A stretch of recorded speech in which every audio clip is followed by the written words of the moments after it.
Listen to this, for instance. Just give you a couple of examples more and then we'll end. I've often said to people, the way to really live, but to really live, is to die. Or, the passport to living is to imagine that you're in your grave. Can you imagine that? You're lying in your coffin. Any posture you like. Nice. In India, in India we put them cross-legged. What do you know? You know when they're dead. Oh, yes, and they're sometimes carried that way to the burning ground. Sometimes they're lying flat and so on. All right. So imagine you're lying flat and your hands are there and one over the other and you're dead. Look at your problem from that viewpoint now. Come on, look at it. Changes everything, doesn't it? Sure does. Or, as someone says, it really bothers me that after 100 million years, no one except a handful will probably remember me, says this guy. What does he think he is after 100 million years? But anyway, now, the coffin. What a lovely, lovely meditation. Do it every day if you have the time, You'll come alive. It's unbelievable.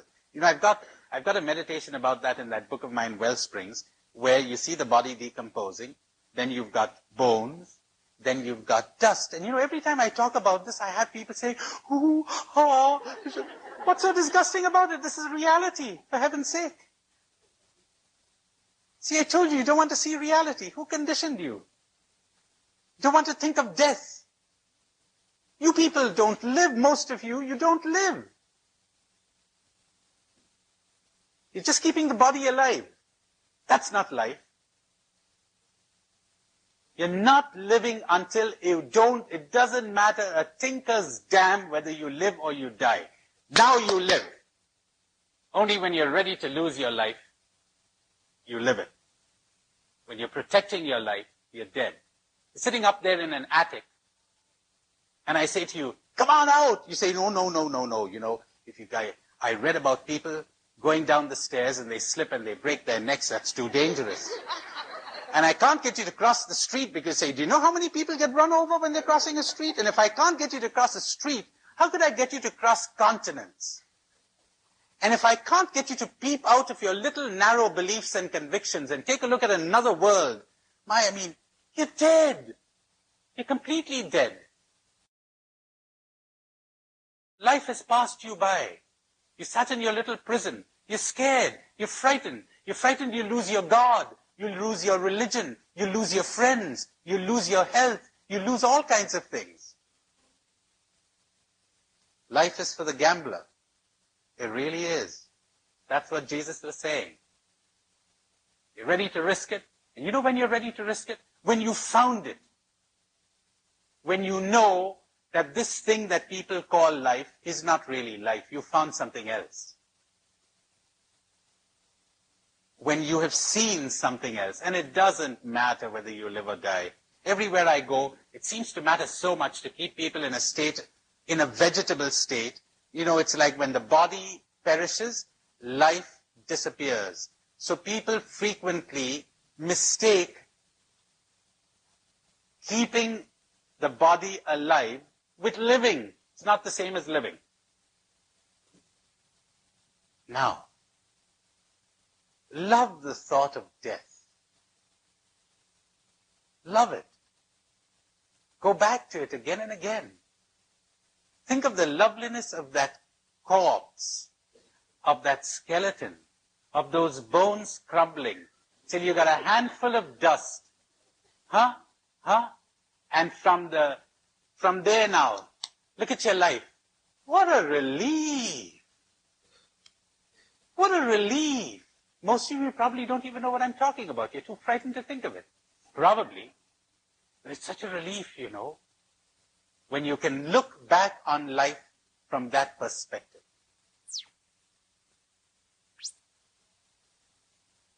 What about all those mighty problems? Or visit a graveyard. It's an enormously purifying and beautiful experience. You walk there. Why are you so frightened of reality?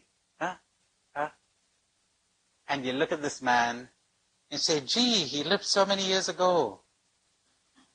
2 centuries ago. Must have had all the problems that I have. He must have had lots of sleepless nights over stupidities like me. How crazy. We live for such a short time. And then, as that Italian poet says, we live in a flash of light. And evening comes and it is night forever. It's only a flash, and we waste it. We waste it with our anxieties and our worries and our concerns and our burdens.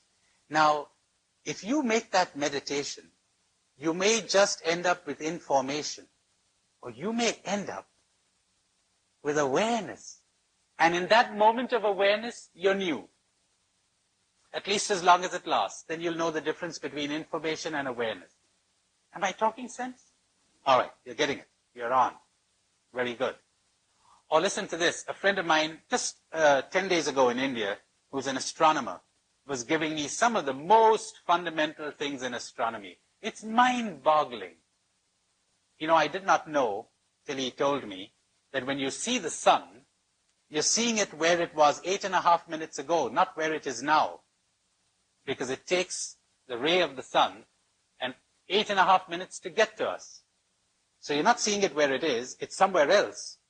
You're seeing it where it was 8.5 minutes ago.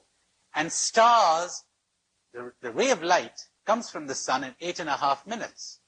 Stars have been sending light to us for hundreds of thousands of years. So when we're looking at them, they may not even be there when we're looking at them. They're somewhere else. We're getting the light now. Now, he said, imagine a galaxy, a whole universe, and this Earth of ours lost towards the tail end of the galaxy, the Milky Way. It's not even in the center, somewhere at the tail end.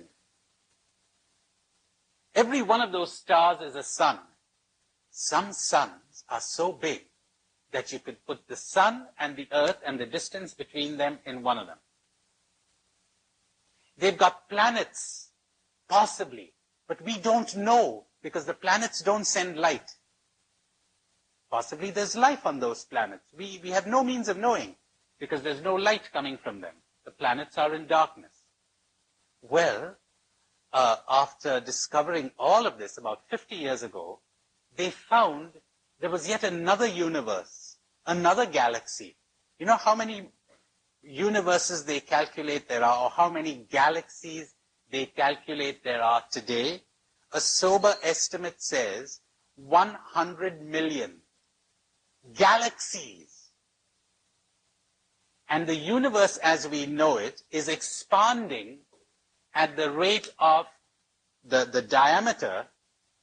Is that the word I want? Yes, not the radius, the diameter is expanding at the rate of 2 million miles a second.